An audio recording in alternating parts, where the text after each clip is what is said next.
Сәлем дуслар, мин Эльвира апа. Без бүген гадәти булмаган техникада күз рәсемен ясыйбыз. Безгә кирәк булачак палитра, су, гуаш, кыстыргыч, губка, кечкенә һәм зур пумала һәм карандаш. Әйе, сез дөрес ишеттегез. Гади губка. Инде куллар пычранмасын өчен без кыстыргыч кулланачакбыз. Сез әзерме? Әйдәгез, башлыйбыз. Кагаз битен 2 өлешкә җир һәм күккә бүләбез. Губка ярдәмендә күк өлешен буй башлыйбыз.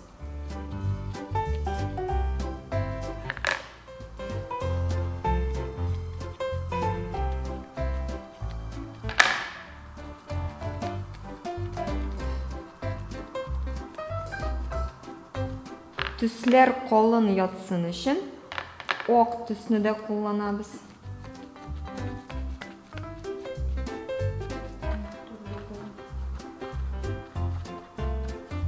Күк әзер, хәзер җиргә күчәбез. Моның өчен губканы алыштырабыз.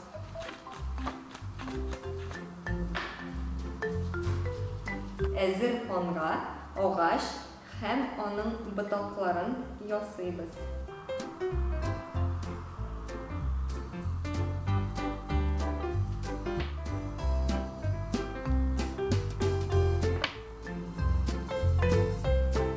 Ботаклары нәзигрәк килеп чыксын өчен нечкә пумала кулланабыз.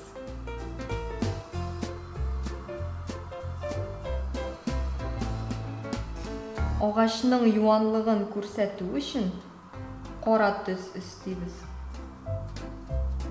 Җирдә эчкә таба юл ясыйбыз.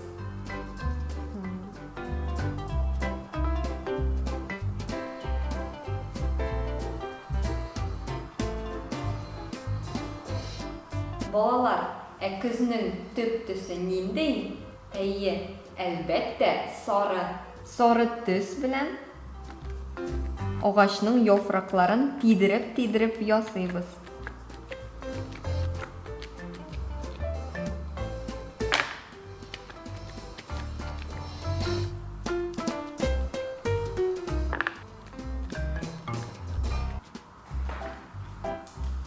Яфракларны ачыграк эшләргә теләсәгез, нечкә пумала белән төс өстәп чыгабыз.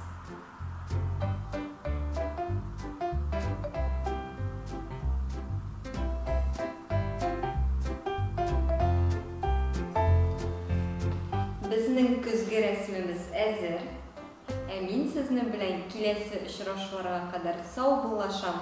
Сау булыгыз, балалар.